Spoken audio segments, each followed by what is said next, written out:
in the beginning. God created the heavens and the earth. He created a perfect ecosystem that's so precise that there's no way it could have come into being by chance. I'm just going to drop that and I'm going to walk away. There's no way it could have just happened. It takes an intelligent designer. Our bodies and our DNA are so intelligently designed that we still can't explain how certain things work. Even in 2024, there are things that the medical experts are like, yeah, we're still trying to figure that out. But for some reason, because that's there, all of this works. We still don't understand it ourselves. Our solar system is laid out in such a way that it provides the conditions for life on our planet. If Jupiter wasn't sitting where Jupiter's sitting, we would have a problem. God knew what he was doing, and he laid out everything accordingly. Our animal kingdom is also a blessing that contributes to life on this planet. You ever heard those stories? Well, what happens if we kill all the bees? Well, then we have a problem. We have a problem. Not we're grieving the bees problem, but we actually have a problem because we need everything that God created. He gave us a universe which declares his glory. There's no way anything could have thought all this up, especially if everything came into being because of nothing. Nothing's really intelligent then, and nothing can't be intelligent because nothing can't think on its own, because it's nothing. It has to be intelligently designed. There has to be an intelligent designer. In the first 5 days of creation, God laid out a cosmos full of blessings for us. And on day 6, he brought in mankind to see what he did for them. There's where the story starts unfolding. He creates everything, and he says, okay, party's ready, bring them in. Then he brings in mankind to see what he did for us. He created Adam and he gave him dominion over the earth. By the way, all of this is yours. What do I do with that? You just look at it and go, wow, what a big God. I can't get there, but it's amazing that God created this for me. So he brings mankind into the picture. The universe is a gift to mankind. God thought of everything. He brings Adam into the picture. He thought of everything. But Adam wasn't the end. He still thought there was still something missing. There's still something missing. Adam had the blessings of God all around him. These are the same blessings we have today. Same blessings we have. But physical blessings were not enough. And God knew that humanity needed one more blessing. This wasn't something that God thought would just be nice to bless us with. He knew it was something that was necessary, and it was something that we absolutely needed. Look at Genesis chapter 2 and verse 18. And the Lord God said, "It is not good that man should be alone. I will make him a helper comparable to him." This is the verse that introduces us to Eve, which is Adam's wife. God, in his infinite wisdom, knew that we needed others. We need somebody else. We need others. This verse doesn't mean that people shouldn't remain single. If you decide to be single in your life, you go ahead and do that. Go ahead and do it for the glory of God. Go ahead and be single, and that's okay. Even in the New Testament, Paul says when he was single, he says, I wish everybody was like I am, single. Well, that would kind of end everything, wouldn't it? That's a bad design, Paul. No, he's like, I wish everybody had this ability that I have, because Paul didn't have anything that he had to take care of. He could just go out and minister because he was single. He says, I wish everybody had that freedom. But there's also nothing wrong with the married life. Nothing wrong at all, because there's so much that comes. You're now launching somebody into the future to take that message on. There's nothing wrong with that life either. Both are good. So this verse isn't just talking about single, it's not good that man should be single. That's not what it's talking about. This verse is revealing a statement from God himself. It is not good that man should be alone. In other words, you need friends. You're going to need some friends. Right after God says that it isn't good for man to be alone, he says, I will make him a helper. I will make someone to be there for him. I will make someone who will comfort him and be a shoulder for him to lean on. I will make somebody for him. God didn't say, I'll give him somebody to do his bidding. That's not what he said. I will give you a servant. That is not what God said. He said, I will give him someone to team up with him. He needs a friend. He's going to need a friend. After God created everything we see in creation, he determined that we needed one more blessing. And that's when he created friends. Now I want to stop here for just a minute to let you know that this isn't going to be a sermon on how we're supposed to be kind to each other. Blah, blah, blah. And it's not going to be one of those, okay? Be nice and go home and be nice. That's not this sermon, okay? Now, will it include that? Absolutely. It's going to include that. But that's not the point of the sermon. I want to emphasize the importance of a true friend. People often conclude the creation story with the creation of mankind, but as we can see, God didn't stop there. The last thing God created was a friend, not just mankind. Like on the sixth day, what did God create? Humanity. What else? That's the last thing he created. No, he created humanity and says humanity is going to need something. Humanity is going to need one more thing. It needs friendship. You need friendship. Just let that sink in for a minute. What's the last thing God created? Mankind. No, not mankind. Friendship. He provided friendship. He didn't just say, here's the earth, good luck, you're on your own.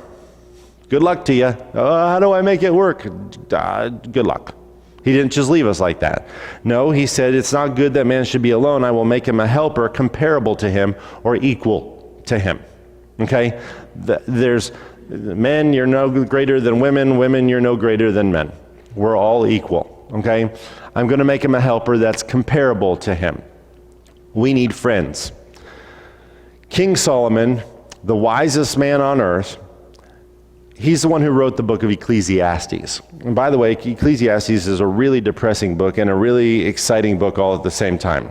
You read Ecclesiastes and, hey Solomon, what do you have to say? It's all empty. Everything. What do you mean it's all empty? What good's any of it? Like, well, you are a little ray of sunshine.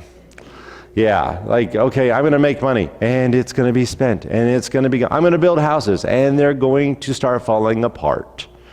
Like, okay, I'm going to be rich, and then when you die, you'll leave it to somebody else. Right? I'm really starting to get bummed out. That's the message of Ecclesiastes, but it's also a really encouraging book. In this book, Solomon is struggling with the purpose of life. He seems to be extremely discouraged, but he also finds a few answers that bring him out of this discouragement in this book. By the end of the book, he concludes that reverencing God and obeying God, that's where it's at. Love him, reverence God, obey God. It's all right there. But in chapter 4, we see that he finds value in another situation. There are a few spots in the book of Ecclesiastes where you go, okay, that's refreshing. This is one of them. Look at Ecclesiastes chapter 4 and verse 9.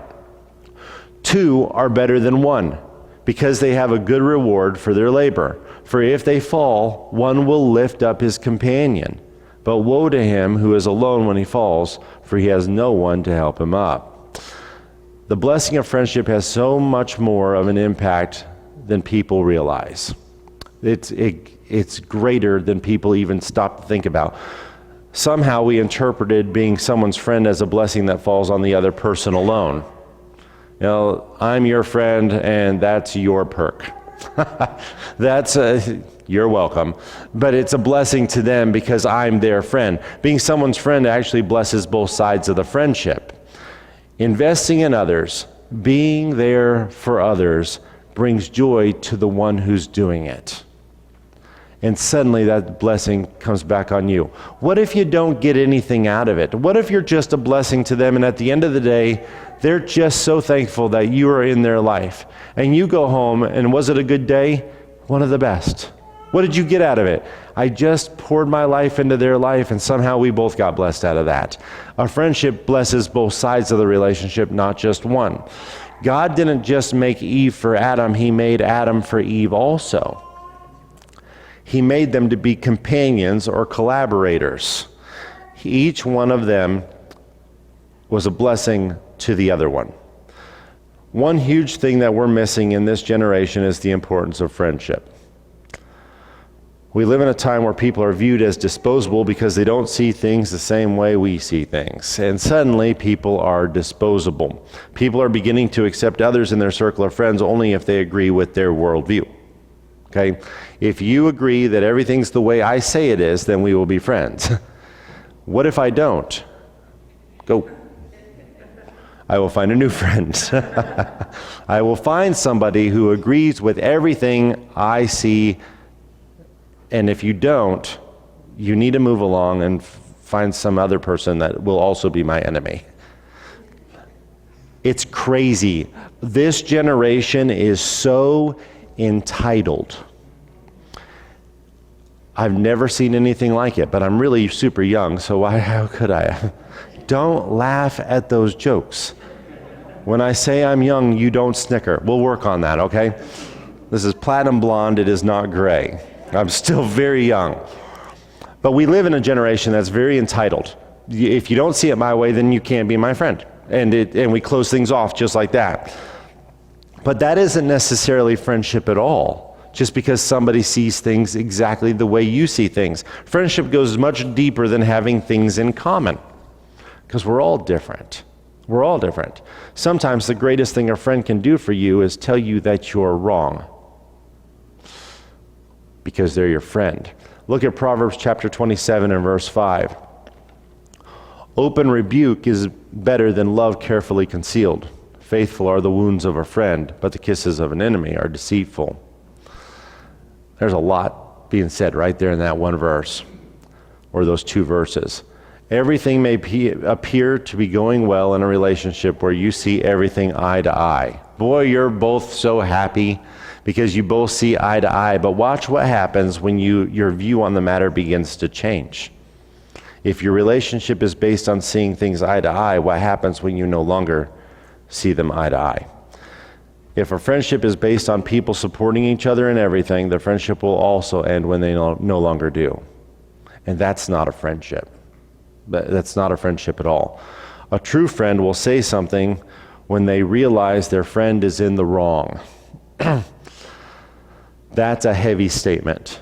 A true friend will say something when they realize their friend is in the wrong, not because they want to get involved in the controversy. If you have that personality, by the way, stop it.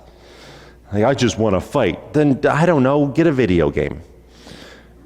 Don't just get involved in controversy because you love that. There are people like that. That's not healthy. But you say something not because you want to be involved in the controversy, but because you care about the other person and you know sin unchecked will always produce more sin. You understand that. You're going down a dark path here. And I need to say something because sin that is left unchecked will only get into deeper sin. And I care about you as a person. Anger grows into bitterness, and bitterness grows into hatred, and so on and so forth. It just keeps going deeper. Silently standing by and allowing it doesn't help the situation at all. Faithful are the wounds of a friend. An open rebuke is better than secret love. There's a lot of wisdom right there. If you see that your friend is heading down an unhealthy path, do not take the role of a spectator. There's plenty of those. In love, say something. Say something. Let's look at verse 10 of Ecclesiastes chapter 4 one more time here.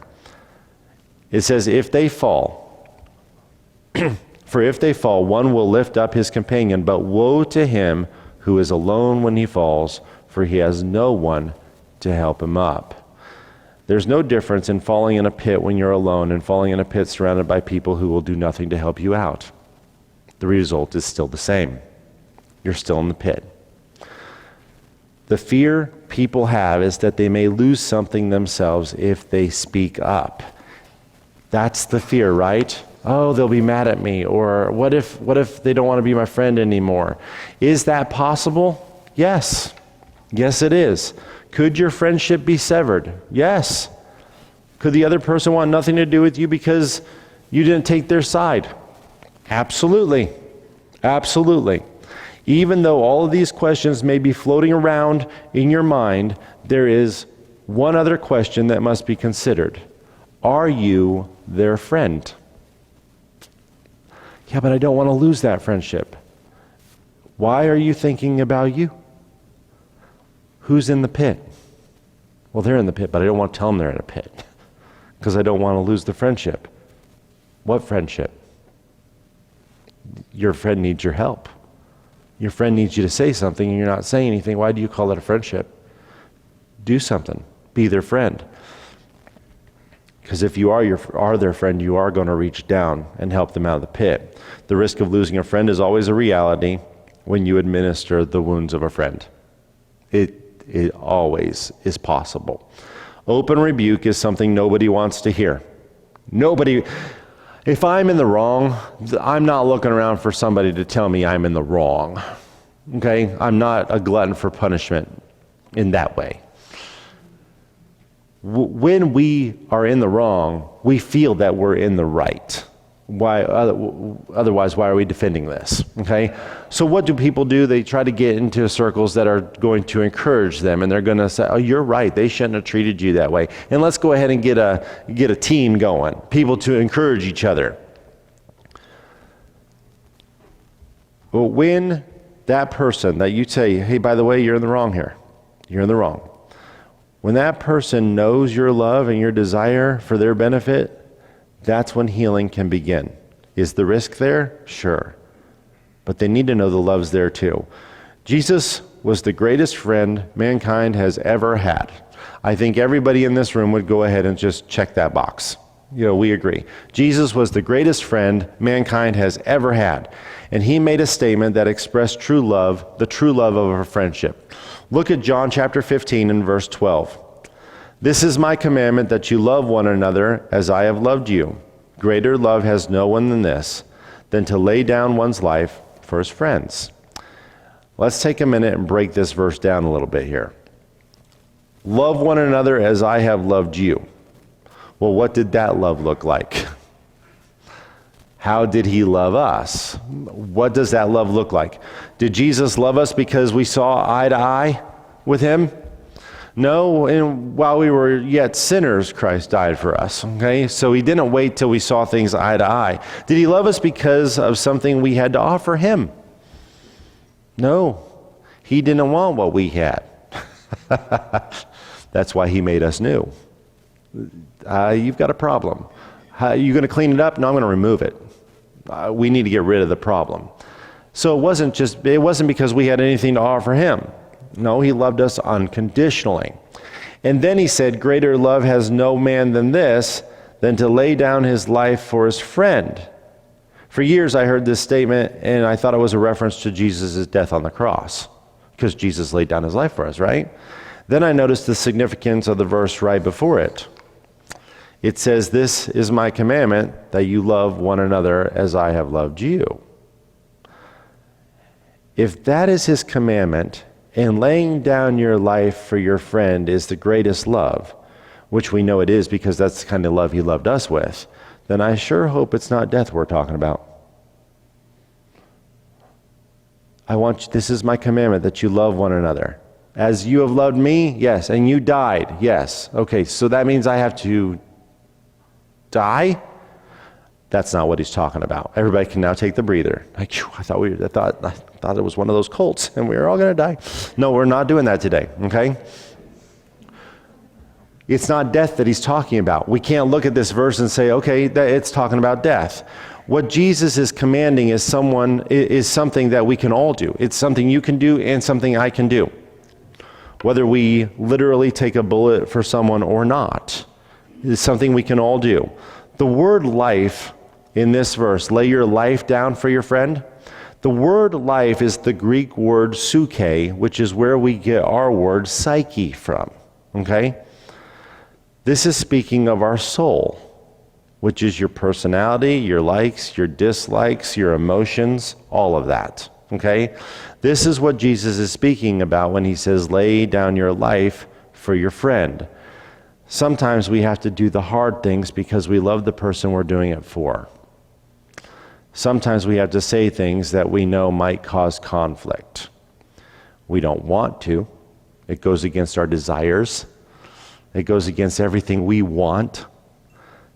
It's not something we like. It may even cause us stress to even think about doing it. I've been in that situation. I need to say something to them. Why are you worried? I don't know how they're going to take it. I don't want to do this. I don't want to do this. Why are you doing it then?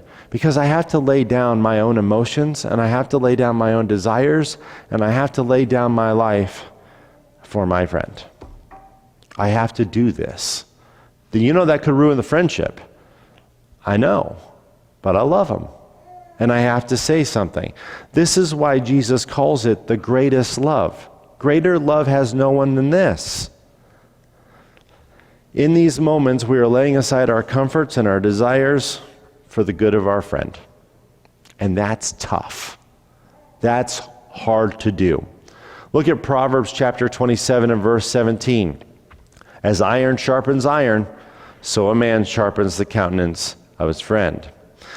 Sometimes the countenance of our friend is being dulled because of the place they shouldn't be mentally. Like, okay, I can see you're carrying a lot. I've got iron sharpens iron, and I've got to say something. I've got to do this. These are the times when friends are supposed to take the hit for one another. I know this could hurt me if I say it, but because I love you, I have to say it. You know they're not going to want to hear it, but you love them enough to speak up. So how do you do that? How do you do that? You don't want to come across as judgmental, and you don't want to come across as a know-it-all, right? A lot of times we come across that way. So how do you approach them? For one thing, just you can make a mental note here, tact really helps in this situation. A lot of people don't know what that word means, so I'm going to give you the definition of the word tact. Tact is making someone feel at home, even though you wish they were. That is tact. I'm going to say this in a kind way. What I'm going to say is hard to say. You're not going to like what I have to say, but I'm going to use tact. I'm going to say it in a kind way. Let Scripture say it better than I just did. Look at Galatians chapter 6 and verse 1. Brethren, if a man is overtaken in any trespass, you who are spiritual, restore such a one in a spirit of gentleness, considering yourself, lest you also be tempted. Sometimes our friends are just reflecting hurt or anger. This doesn't make them bad people. Think about it. Sometimes you do the same thing. Would you call yourself a bad person? I think everybody in this room would say, no, I think I'm a pretty good person. Do you ever reflect hurt or anger? Okay, then does that instantly make you a bad person? No, it doesn't. It happens to all of us. That's when we could all use one more blessing. We could use that one more blessing when we're going through that hurt and when we're going through that anger and when we're doing something that is contrary to the character of God.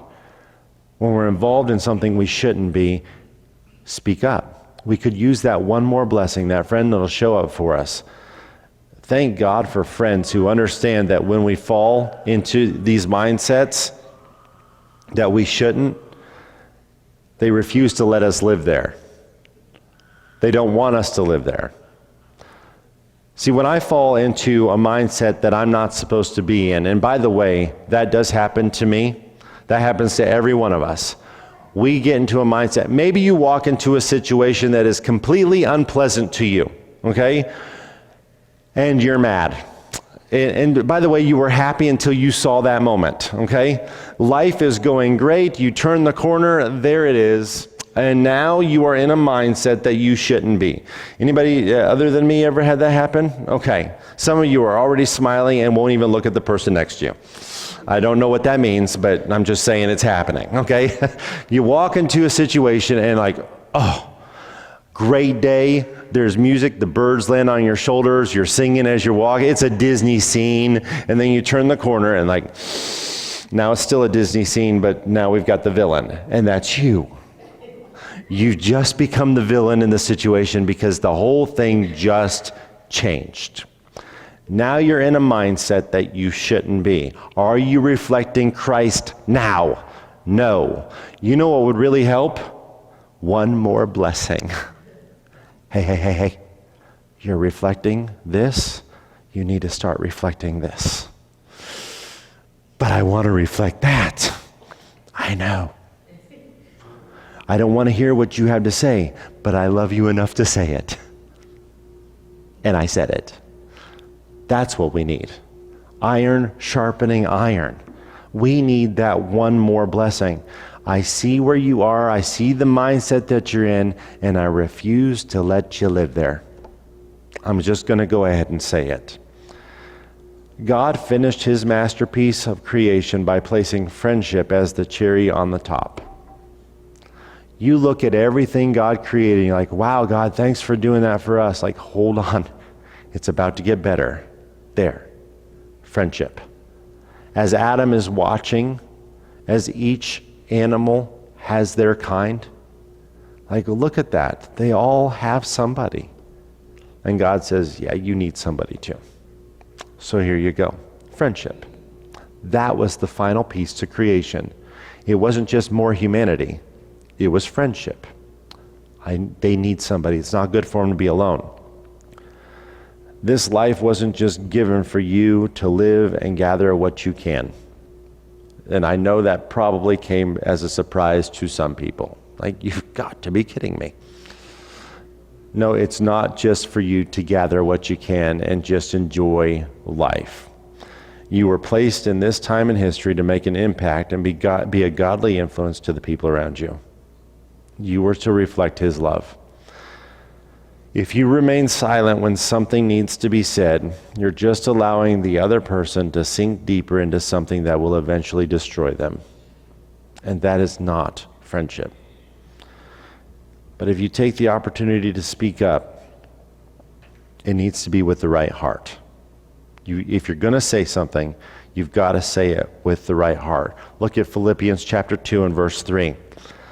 Let nothing be done through selfish ambition or conceit, but in lowliness of mind, let each esteem others better than himself.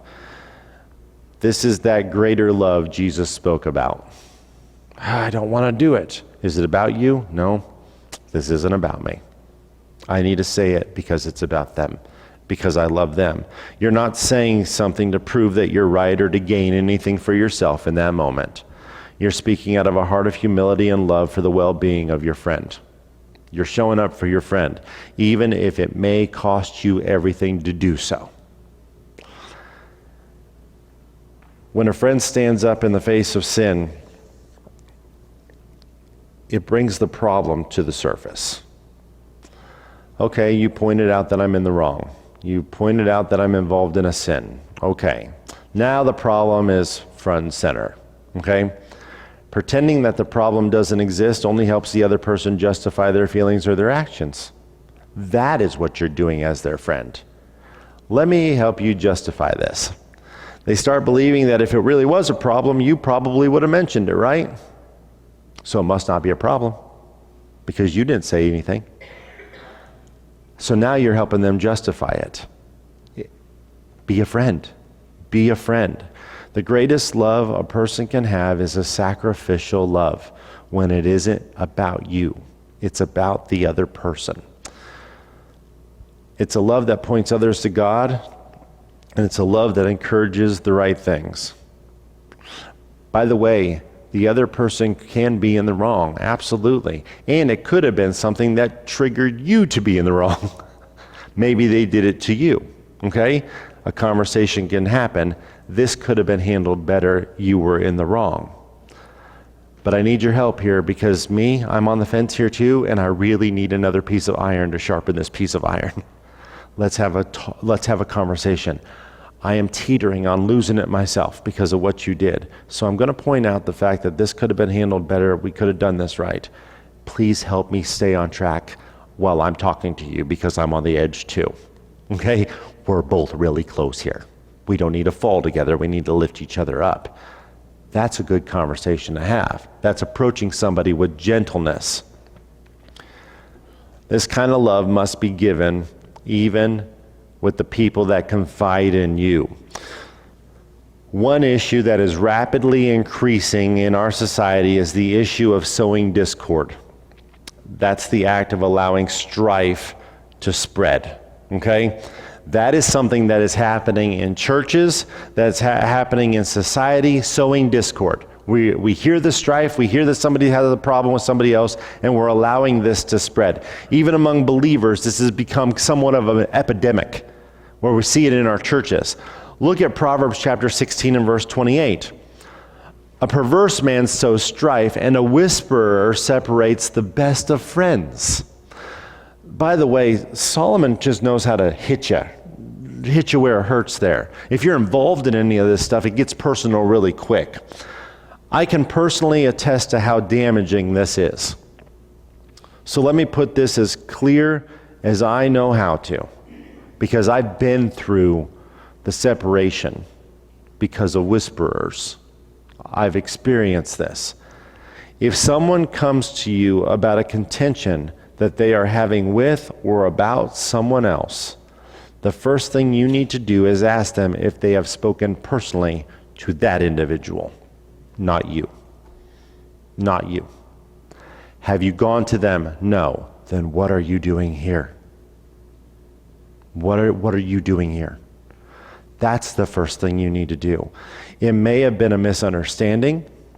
It may be something that can be worked out. It may even be something that never really happened at all. Did you go to them? No. But I've gone to this person and this person and this person and this person. That's sowing discord. That's a person that is sowing discord.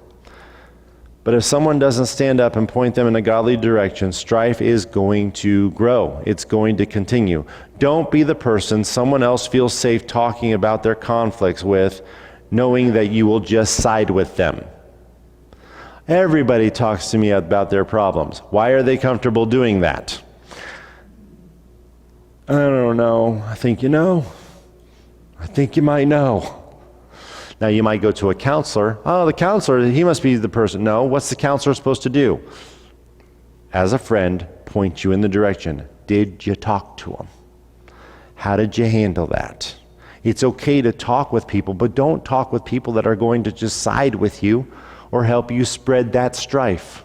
Don't be that person. And if everybody's comfortable coming to you with their problems, it might be a good time to ask, why do they feel so comfortable coming to me with all their problems?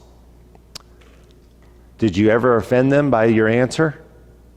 Did you talk to them? I don't want to talk to them, but that's the right thing to do. You keep talking like that, we're not friends. It may happen. But I love you enough to tell you how to do it right. So go do it right. Be the person they know will point them in the right direction, whether they want to hear it or not. That's our job. That's our job. Be their friend. Please, just be their friend. If you feel safe keeping silent, it would be good to remember that verse. A whisperer separates the best of friends. God didn't end creation with material things. The climax of everything he created was friendship. That's kind of a cool thought. Okay, you didn't create another physical thing? No, I created a friendship. Of course, it came with a person, but it's a friendship. It's a friendship. He tells us to esteem others better than ourselves. He tells us to lay down our feelings and our personal comfort zones for our friends. Lay down your life for your friend. He tells us to love one another as he has loved us, sacrificially and selflessly. And then he gives us a reminder, just in case everything goes wrong and our love is taken out of context, which, by the way, is the risk. It can happen. So God, just in case that happens, let me remind you of one more thing. Look at Proverbs 18:24. A man who has friends must show himself, or must himself be friendly, but there is a friend who sticks closer than a brother. Jesus is that friend. I lost all my friends. No, you didn't. No, you didn't. They all got mad at me because of what I said. I know. I have nobody. Wait. No. If at the end of the day you feel like you're standing all alone, remember you are definitely not standing all alone. You have a friend that sticks closer than a brother. Jesus has been there too. And hopefully you have surrounded yourself with Christian brothers and sisters who will lift you up when you are going through these times. God didn't stop when he created mankind. He created one more blessing. You are that one more blessing. Like, yeah, this is not me. That should be you. Friends. He created friends. Be what he created you to be. Be that friend who invests in the well-being of others, even if it costs you to do so. Be that friend. Stop the circulation of gossip and the sowing of discord. Please make that stop. Our culture and our churches are being torn apart because of silence.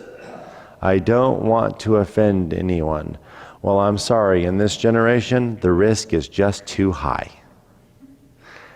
Somebody's going to be offended. And you don't have to do anything to make that happen.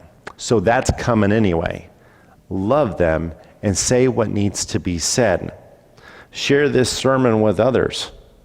But most importantly, let's apply it. You are that one more blessing.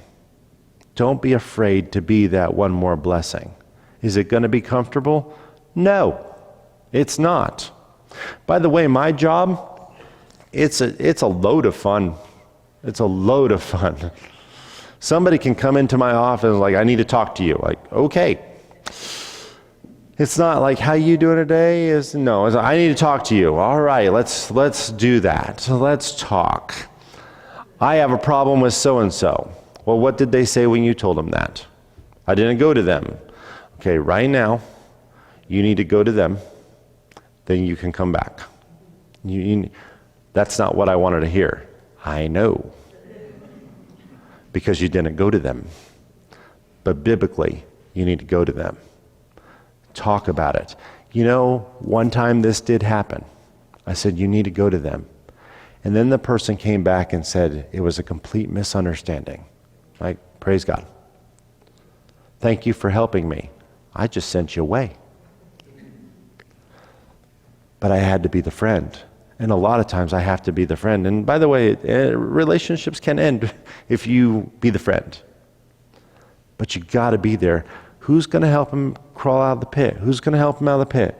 Remember, the scenario is the same. Whether they are in a pit and there's nobody around, or if they're in a pit and there's everybody around who's not helping them get out, they're still stuck. They're still in the pit. You are that one more blessing. That's you.